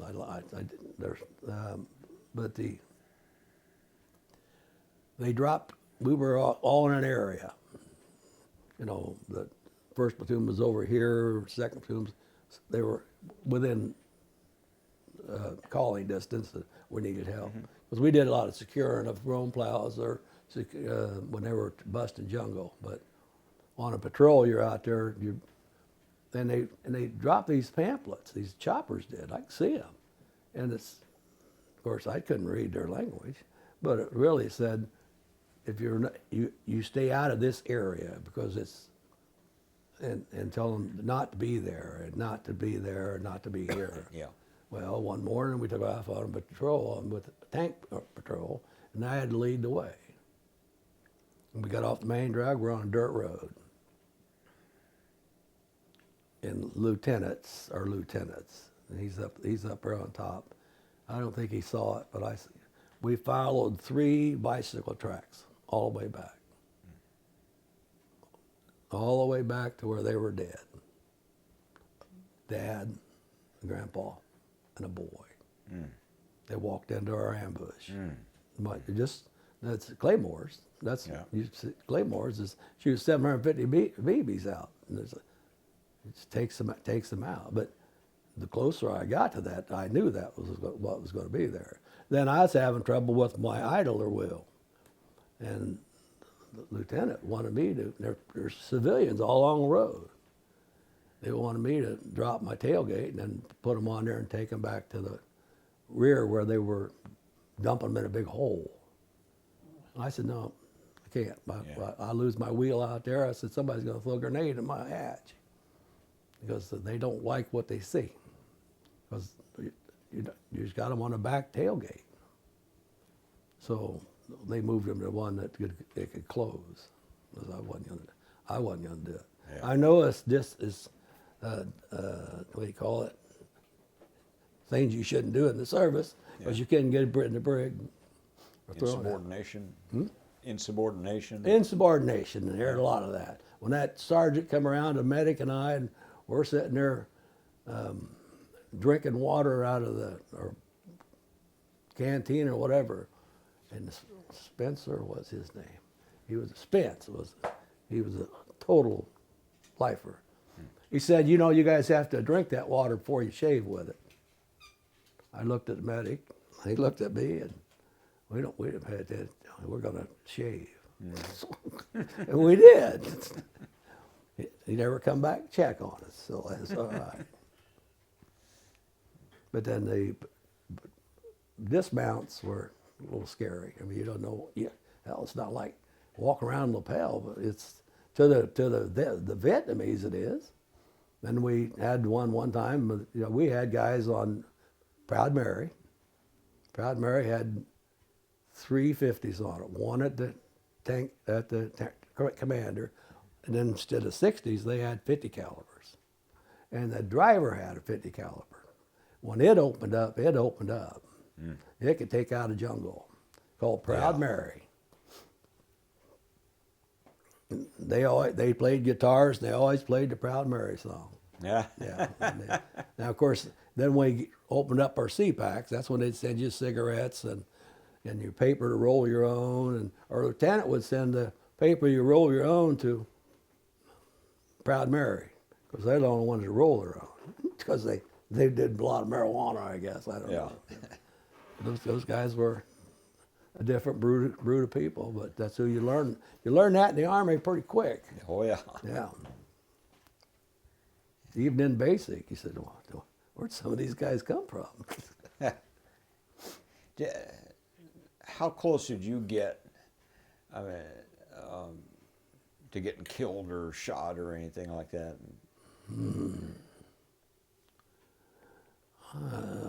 We had incoming before incoming, just like I knew guys that were in Tonsanute Air Force Base.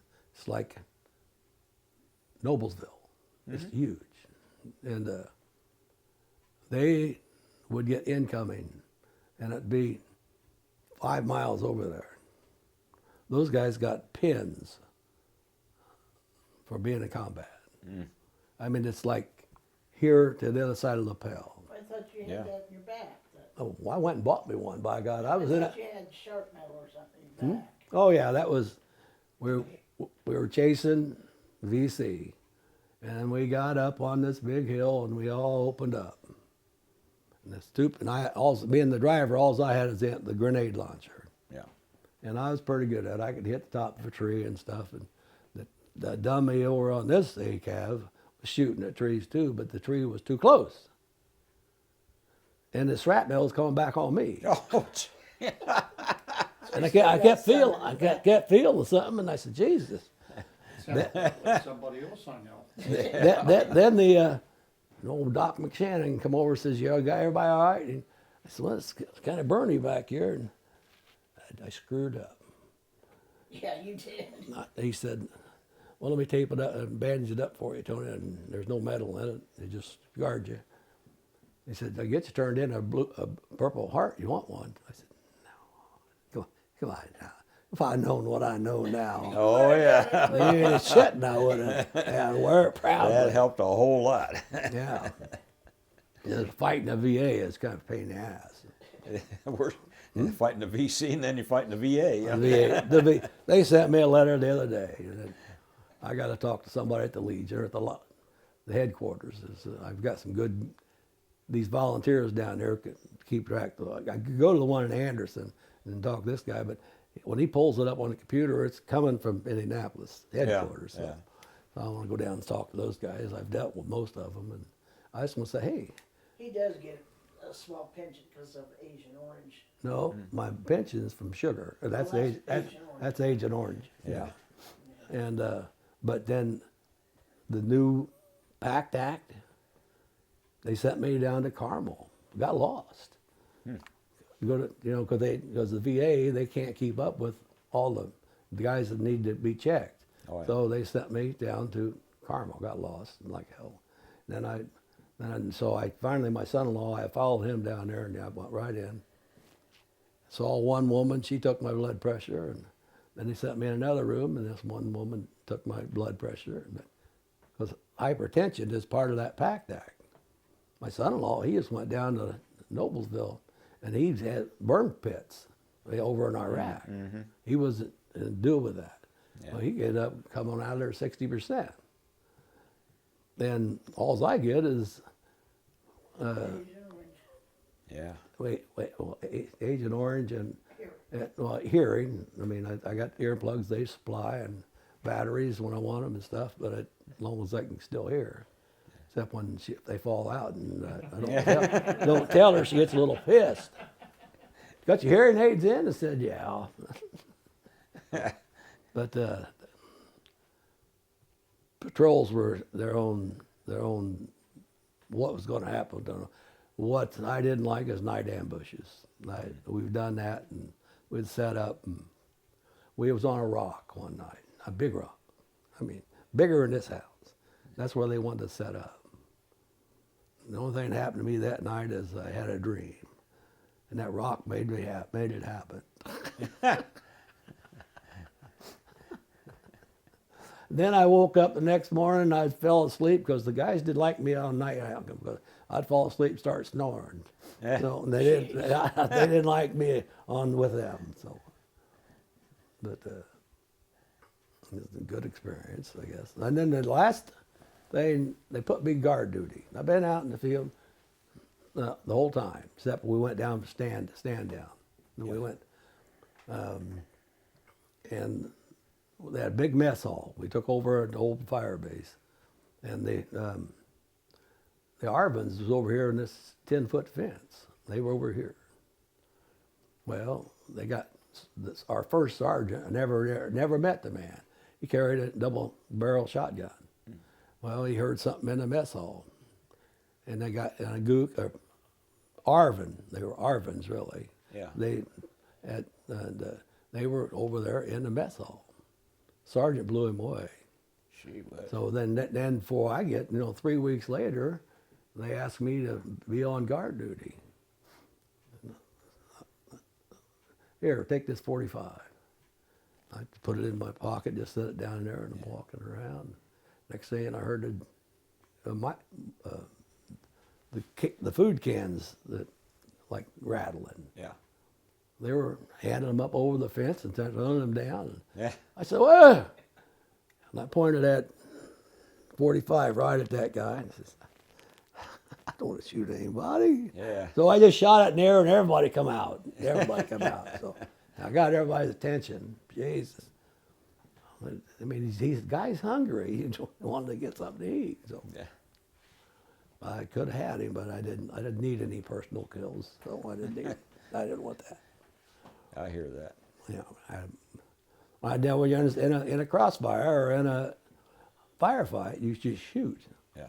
And then the first one I got in that's my track commander said, "You're going to get a CIB because you've been here a short period. You've been in a firefight already." I said, "I don't really care if I get one or not." But Yeah. I went and bought one when I got out, so I said I deserve it. But because they stopped giving it away to cavalry. Huh. And the tanks did their job right. They just, one went this way, one went that way, and they had to cover yourself. Everybody opened up. Then I think Van Horse was his name. He's like to go out there and check it all out, because it were that. And they had bicycles in there and trails, and when they shot at us, the RPGs and the AK-47s, they just took off. Because there were a lot of ammo coming at them. And a bike would run in where he took off, and he ran into a tree and it took off running. Yeah. Yeah. Because I always thought they were brave people. They are. I mean, we're coming from 10 miles away, coming down dirt road, and you can't sneak up on them, and they're sitting in an ambush waiting for you. And to me, that scared me to death. Yeah, that'd be pretty nerve-wracking. Yeah, nerve-wracking. Says, "Wait a minute." But they would do it. I mean, they would sit and pull ambushes with only a few people. Just scared, And there was guerrilla warfare. That's what it was. And that's when they just started over Iraq. I mean, guerrilla warfare, it's hard to beat. It is. You don't know where it's going to come from. You don't know where the enemy is. It's just sneaking up on you all the time. Those kids could have a bomb attached to them. Yeah. Yeah, or run over a candy bar and just there's a booby trap. Yeah. But there's a guy in Anderson. He was in the Marines, and he was out around the hills around. Quezon. Quezon? But they were out in the hills going after the enemy, and they got in a firefight, and some little kid snuck up on him and wanted to sell him a Coca-Cola. Wait a minute. Yeah. Yeah, probably had glass in it. Mm-hmm. Yeah. Oh, yeah, I've heard girls with razor blades. Oh, yeah. Now, these days they have a lot of IEDs along the roadside and stuff. Did they have much of that? What you're getting into? I remember the bouncing something that you Bouncing step Betty? on. Huh? Bouncing Betties? Or? Yeah, bouncing Betties. Yeah. Stepped on it, it would, you take you in half. Yeah. But we had one time, this guy's, Proud Mary set the booby trap, and our booby traps were very simple. You just put the claymores and point them towards the trail and so forth. Then you take out of your C ration, the fork, and you break it. And you wrap the wire around the fork. Then when they trip it, it makes the contact. Yeah. Makes the contact, and there's sometimes they put a lot of claymores out there. Somebody from the Legion want to know if we're having food tomorrow night? Yeah, we are. It's your Aunt Doris, I think. Aunt Doris? She probably wants to talk about my truck. She was retired as a nurse in the Navy, or she worked in a government job. Yeah. And Uncle Ronnie, he retired out of the Navy, then he went to the Air Force, and he worked down around south of, in Mobile, Alabama. We go down there, and he said, well, there's where I was first based, and he retired out of that. And then he went to school to work on gauges and stuff. The ones that, I used to work at the paper mill. Oh, yeah. They run by water or run by oil. They ain't worth a poop most of the time. So he had to go work on them because, sometimes you got water and it's supposed to be oil. And so it makes the machine, the gauges work. Yeah. Those were at the paper mill all the time. So, as things were starting to wind down in Vietnam, you were getting closer to your time to go home. Did you have like a calendar or any way of keeping Where's it track at, of Amy? You got it? I put it away in a box. So she wrote me on a piece of toilet paper. Great big roll. Wrote me a letter. So you bring out what I sent you. It's put away out. Well, we had a firefight that night, and then they were shooting out the big flares. Well, I fixed her. I went out and got that parachute about that big. Well, he wrote all around it because my time is short. And I'm thinking, when is it? He's coming up. And he never did. He said it was short. And he surprised us. God. But I still got that parachute. And then I sent you Bubs. I sent him a little bunny at Easter. And when he came home, they was going to cut it open for drugs. Oh, jeez. And I only know a few guys brought drugs back, and they never got out of it. it's 51 years old. Holy moly. And see, I wrote on it, keep me, Tony, my name is Bubs. He kept it in his, Back up, no, back up. Yeah. he kept it in his hooch or whatever you call it. Yeah, turn that tag around so we can see what it says there. My name is, keep me, Tony. Yeah, I'm not sure I can get that close. My so name we'll is see. Bubs. And when he come home, Yeah, there we go. who was it, the Army or who tried to cut it open? You told them they weren't going to do it. He said, no, I had this thing for almost a year in Vietnam and I'm taking it back to the States. Yeah, there you go. But look how old it is. We keep it going. That's a good one. Oh, That's Bubs, and he that's kept him something- that's safe. something else, okay. I packed him in loaves of bread. He loved bread. There. But one thing that you got a loaf of bread Yeah. or a little bottle of early times, it was gone. Oh, yeah. Oh, yeah. White Wonder Bread was like eating cake. Yeah. Oh, yeah. I mean, their bread's made from, I don't know what, rice. But Yeah, they got rice cakes. Yeah.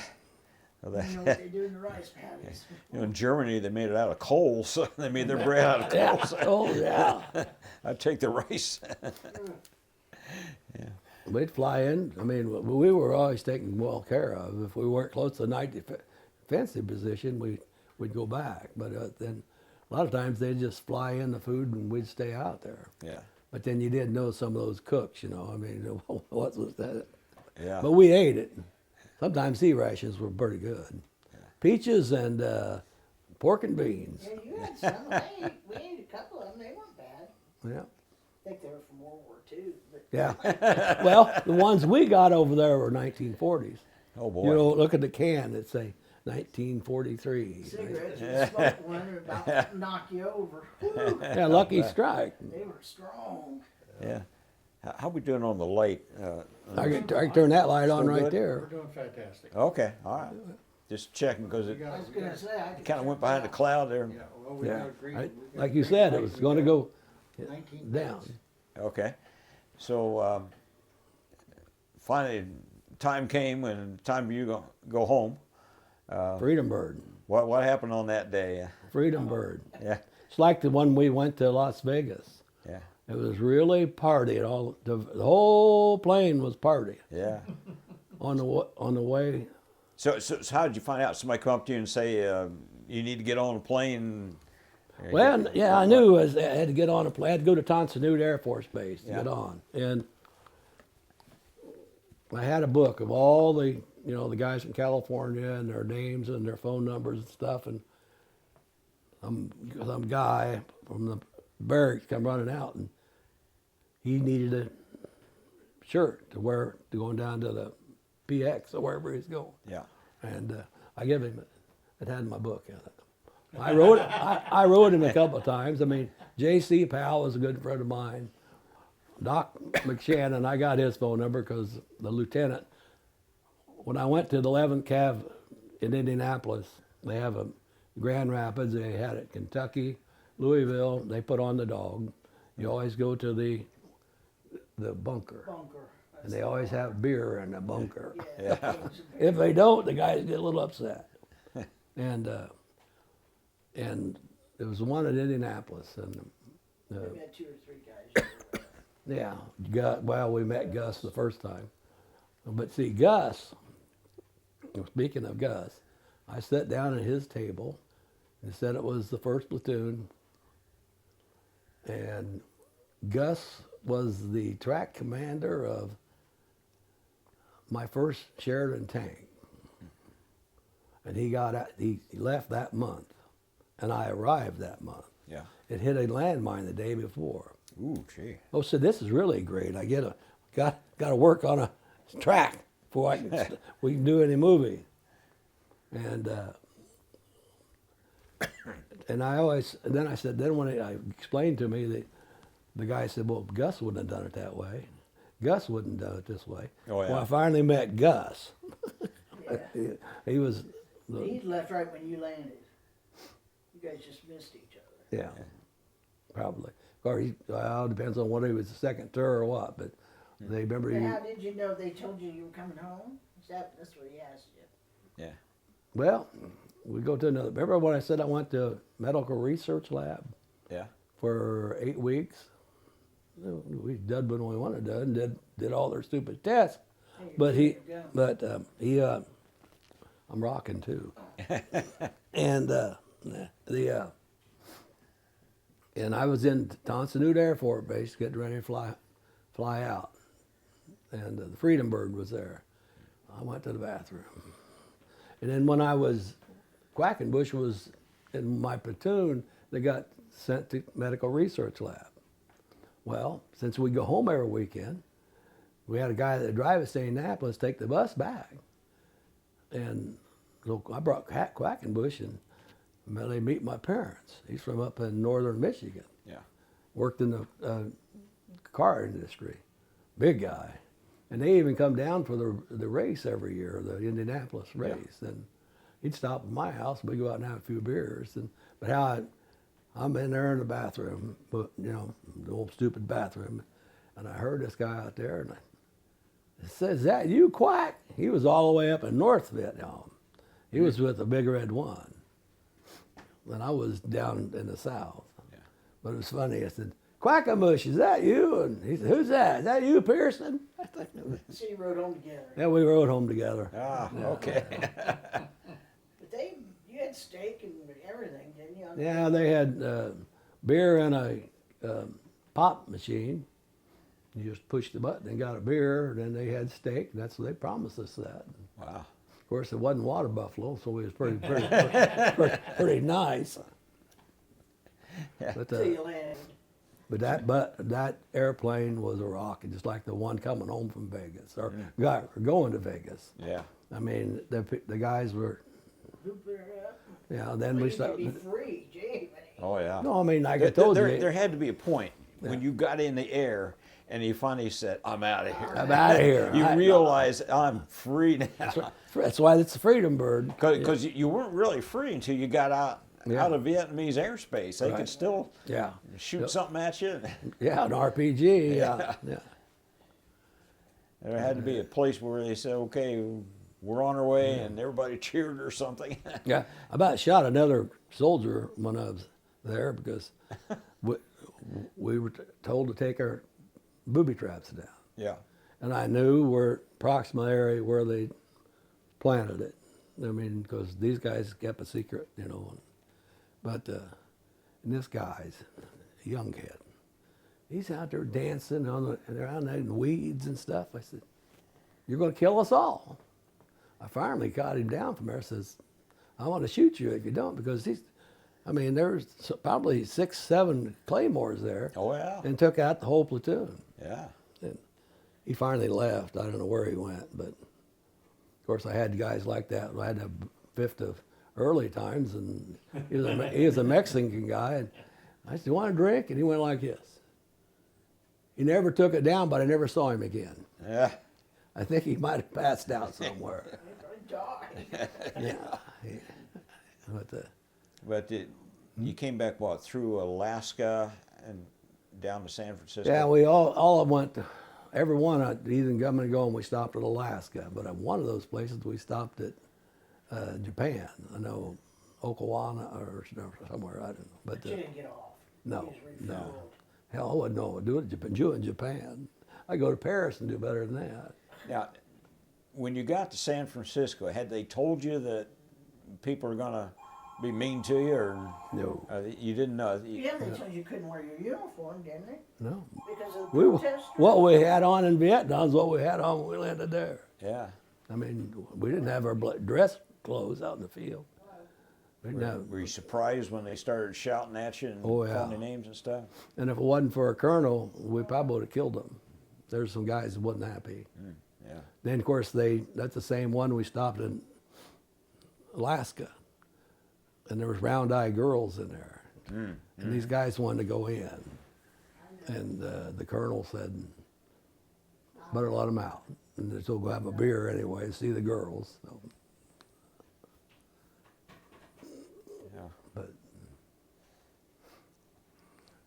and your showers were just what they were. Yeah. You took a 5-gallon can and filled up with water and stood down to nothing. Or if you wanted to wash your clothes the same time, you did it. You waited till it rained then, Yeah. but you didn't have to wait long. Yeah. Yeah. Monsoon. I did this. The minister here on Veterans Day a couple of years ago, he asked one of the other guys who was in the National Guard, and he said, nah, but he wanted us to talk about war because it was Veterans Day. And they had a bunch of kids out there, a bunch of Boy Scouts, and their mom and dads. And I think a couple of them were military guys. Then the minister asked me questions. That sure helped me. He said, what's the weather like over there? Oh, it said it rained a lot. Yeah. And it wasn't raining, it was hot. When I came home, I had a blonde streak right here. Of course, that's when my last part of the forward rear, I would hook up shit hooks. You'd stand on top of the water blip or the gas blip, and you hook it up. You got to throw it because you get electrocuted. So I did do that, but then we drank a lot of booze down there too. We had a lot of freedom, but that was neat. But then Speedy, the guy from Michigan, was coming back, and I had the money in my pocket to pay him. And they dropped the water tank. Something's happened with the Chinook.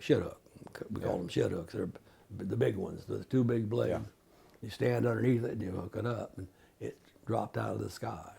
Then the commander or the captain finally got a hold of it, but he had to let go of the blitz and my case of beer, my pallet of beer, and he didn't do the Cokes. So he landed with Cokes. Cokes came full. So in basic load for beer was 10 cases. So the cases all broke. So I had to put them in duffel bags and told the guys they wanted them. They didn't want to sleep on beer cans. No. They wanted to sleep on something a little smoother. So, but then by that time, most of the guys were not doing beer. They were doing marijuana, heroin, and all that. And all they wanted was candy bars. They didn't want beer, or they wanted pop. Yeah. I didn't buy that much pop. My sergeant bought the pop, and I bought the beer. But the beer, when it fell out of the sky, we had to go out with duffel bags and fill them up. Yeah. And they weren't any good to sleep on, so that most of them, the guys didn't want it. Basic loads with 10 cases, you sleep on them. Yeah. So you got back to San Francisco, got through the airport. Where did you go from there? Tried to find out how to get back to Lafayette. All right, so you were Yeah, you mustered out at that point and free to go? Yeah, we mustered out there, Fort Lewis. Okay. Fort Lewis, I think. Fort Yeah. Lewis, we pretty much, because that paperwork I had here, it says released from duty. They did have my service time that I needed to perform with your extra time, reserve. Mm-hmm. I never went to that. Yeah. I didn't. Maybe I should have, but I didn't. You had to find your own way back to Lafayette. Yeah. They didn't help you or anything. No, I got paid for it, probably, I imagine, somehow. So you came back to Lafayette and back to life, went back to the paper mill. Yeah. Yeah. Yep. And so how'd you wind up down here? Well, I got into seed production. I mean, my brother-in-law, that was the plant manager of the brand new plant in Constantine, Michigan. He asked me, and I was working in the gear factory. Yeah. And I was pushing the gears up on a thing by this gear that was this big and this big, a big hole in it, and been sitting there. So they didn't make Spec, so somebody just laid it right there. Every time I go by it, there's this much more carbon on it. So I said, I don't want to be here. I mean, you breathe this stuff. Oh, I was running some of all cases. You loaded them up and pulled them out and dropped them in oil, and then you brought them out and they cooled, and you put them in the basket, and they went up to other places, to check their make sure the gear was the right gear. Mm-hmm. There were some guys there that knew they loved to do the straightening of these pins. Well, they've done them for 25 years, and they just looked at it and threw it back. And that was the Isley boys, and they made big money on that piece of work. They didn't have to share it. See, the gas carbs. There was a guy running a gas carb. He would load up a whole bunch and send it through there. Well, that was everybody's. I get 80%. If he got 80%, I got 80%. Yeah. I mean, I made good money there. But how'd you get to Lapel? Lapel? I mean, you're living here now. Why? So you gotta make When did you come? fast, Tony. How did we get from Michigan, Washington to here? I told you we was moving to Washington, and we went. You worked for Pioneer. They offered him a big position. Well, see, Washington. I worked in production at Pioneer, seed corn, Yeah. and then parent corn out of Iowa wanted a place they could find good isolation. So I found places in that corn area that we get good pollination. It's up around west of Kalamazoo. And there was a couple farmers up there that grew great crops. And then the boss came by and we was walking the field, and he said something about New Jersey, that was the parent seed needs the best isolation you can get. And matter of fact, when we went to Washington, I screwed up and put a field over here and put a field over here, and they didn't like that, because that pollen, you need to be so many yards away. Oh yeah. Yeah. So keep it going. So how'd you end up here? Oh, I quit. Well- I didn't like the operation. When they sent me out there as plant manager, they had an alfalfa location. And that was Larry Ekman. He was in charge of the alfalfa location. And my guys working on combines, working on detasselers and all that stuff. Well, you're going to come out and help us hand pollinate alfalfa. I didn't send my guys. Yeah. we have our own thing. And my budget was 23 million, and his was probably not much over that. Then he wanted to put a rail fence all around the party, the place. I said, huh? He wanted me to put my budget in there. Oh yeah. I said, it didn't happen. I said, you can talk to corporate about it. He was on corporate all the time about me, because I didn't agree with anything he done. I mean, he would go down to Oregon and stay overnight with the secretary. So I didn't like that operation. But I hated it out there. We were out there, 4 years? Yeah. What part of Washington? Connell, Washington, right? That's about 100 miles south of Spokane on 95. Okay. All right. Yeah. And then his dad died suddenly. And those 4 years, our kids were little. They only seen their grandparents 3 times. You got 2. Yeah. And it's just, I've never been away from my folks that much. I hated it. So he got. She was lonely. I was busy he got working. honked, and he just flew back here and left me and the kids out there, and he landed a job and flew back, got us. So Here we are. so you got a job back here in Indiana? Yeah. Sequel. Well, I mean, I flew back here a couple of times, and I didn't realize that, when you work for Pioneer, there's only one company, Pioneer, right? That's Yeah. what you think. Yeah. And I found out Otterburn, all these places that they got seed corn plants. But you came back to work for Pioneer in Indiana. Oh, no, I worked for Callahan Seed. Okay. Yeah, well, Noel and Joel Callahan. They run a tight ship. And I run the operation at Hargers. See, Hargers bagged all their corn and all their soybeans and stuff over the years. And now that they did Beck's for when I was with them, Harger. Yeah. Then once I left Ag Reliant, I went to Jim Harger, and he paid me well. So, and You did well for yourself. All right. Yeah. And I think are we out? Yeah. Okay. Yeah. When you that's stop how we there. landed in Lapel. How'd you meet this gal? What? How'd you meet Amy? She wrote me a letter, Okay. not on a parachute. She wrote me. She wrote me every day. Because What? because Ruby and I were best friends, and she was going with his brother, who went to Japan. They sent him to Vietnam at the same time. So Ruby and I, my sister-in-law today, Yeah. we said, well, we're going to marry brothers. So I was going with a guy in Vietnam that got wounded, and he was at Walter Reed recuperating. And Tony's brother said, why don't you write to Tony? He's, over there in Nam. And he hadn't dated it because he'd been married, and Yeah. she passed away. So I started writing him, and I wrote him every day, every single day. And he come home, and 9 months to the day we were married. Ah. He was with me every night. He didn't like me though. He told his dad. His dad said, "You're going to go see her." Right? No, that's what they told me at the campground. You're not going to. You said you're not going to go see Amy because you knew him because. Yeah, we went to the same church. Yeah, I knew and, him, but I didn't like him. I mean that way. But the. Okay. And his dad said, "You better, she's been writing to you, and sending you." Oh, Dad said I'd better go. And when Dad said something, I usually did it. You said you knew right away that I was in 51 years ago. Oh shoot!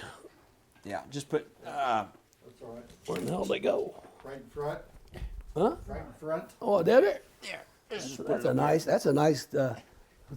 It gives back what you drop. Yeah. Yeah. Just leave it set next to you there on a chair. That'd be easier. Give you more stretch room.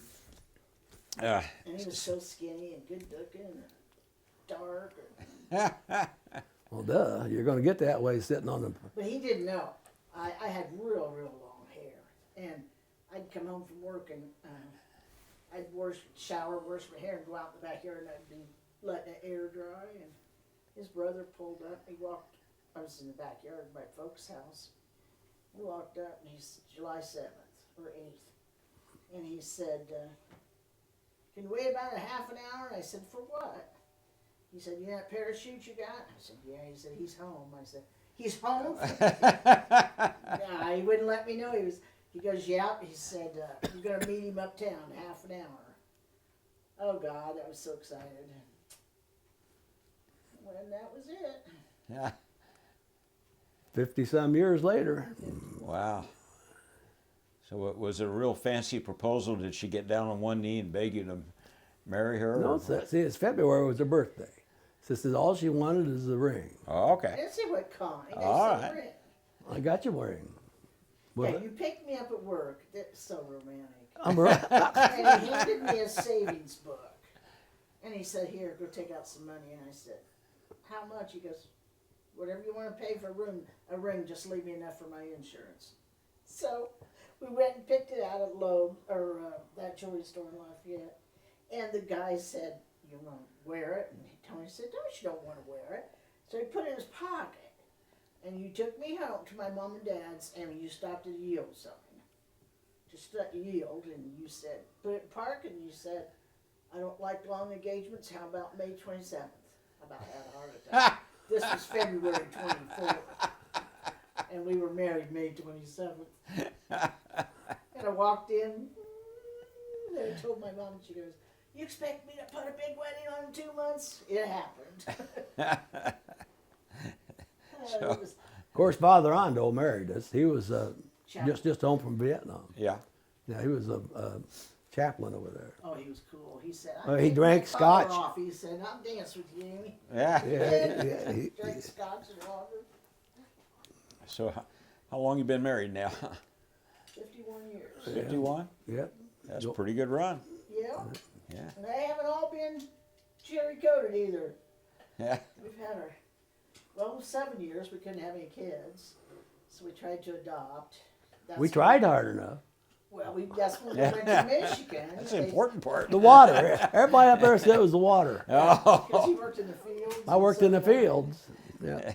Then I got pregnant and had Vanessa, and 2 years later I had Heath. Yeah. So how many kids do you have? We have Heath, and he's 45. No, he's about 42. She's 42, and 45. Vanessa's 45. Okay. All right. So they doing pretty well in life? They're doing better than I am. I mean, She's probation officer at Hamilton Southeastern. Okay. Plus Carmel. She got 6,000 at Carmel, 4,000. She's got 10,000 kids that she sees. That they have. I didn't know it. Schools have probation officers in school. Yeah. Her office is in the schools. Wow.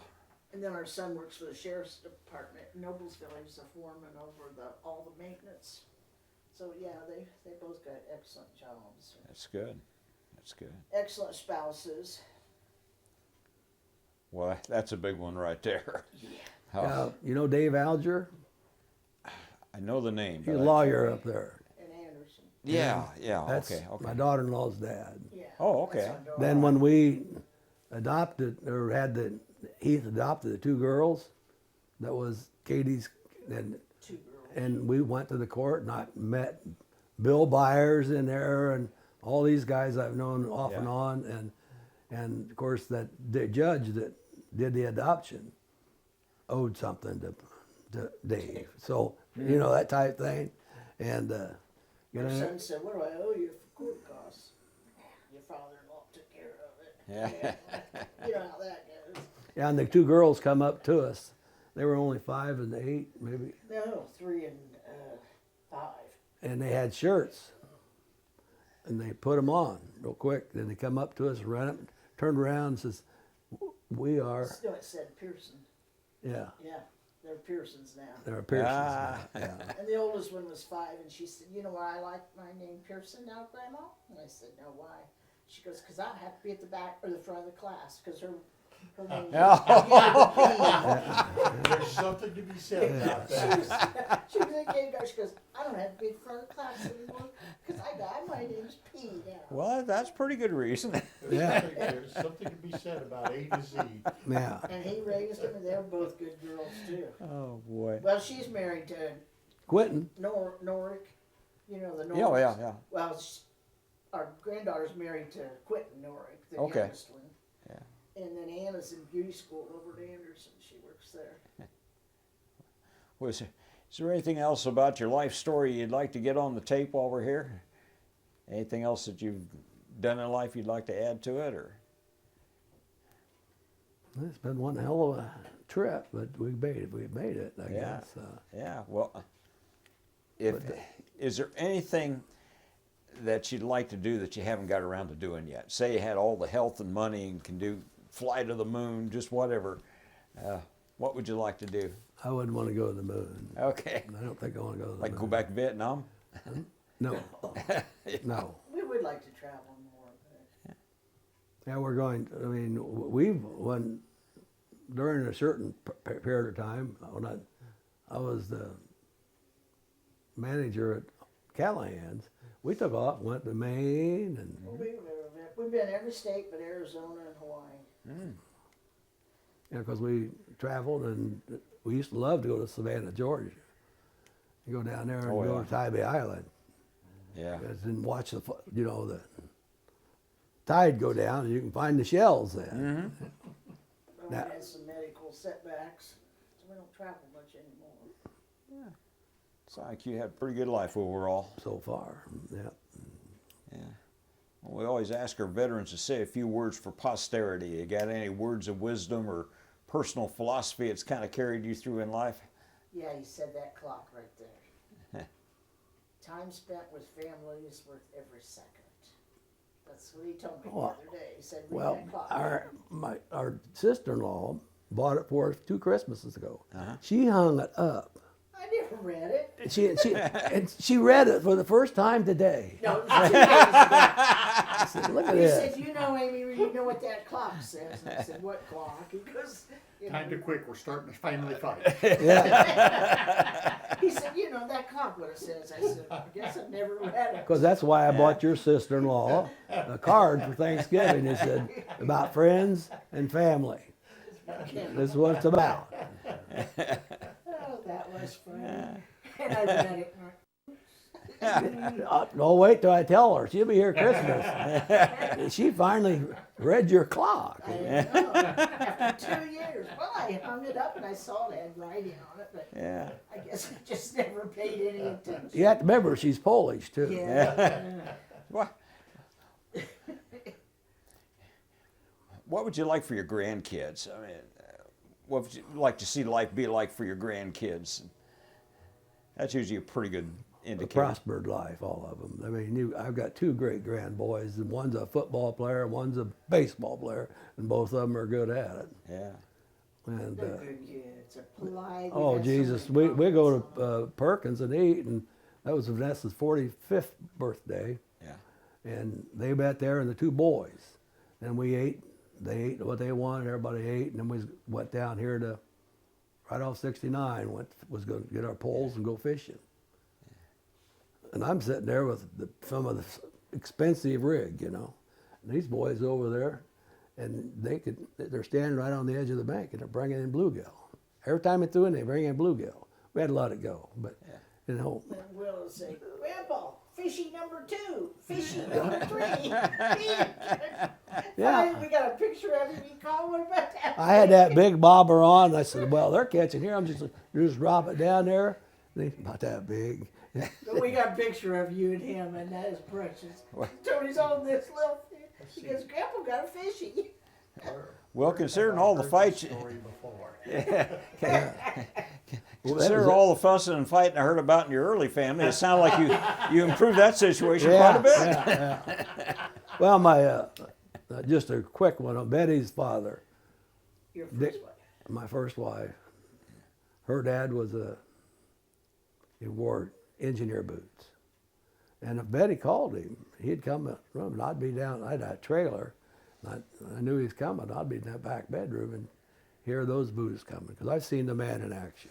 I mean, he would fight him at drop of a hat. I've seen him.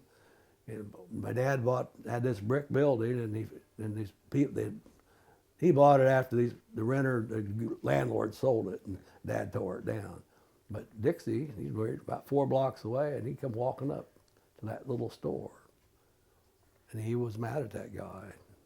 And I seen the fight in my life, biting, ramming heads into bricks, banging into cars. Dixie would fight. He was I mean, he'd have square dances down there, and his brother and his father-in-law come down there drunk and break up the party a little bit. Well, Dixie would work them over. I mean, and then he'd have a knife right here where they stabbed him. One of them stabbed him. Then he'd come in and keep square dancing.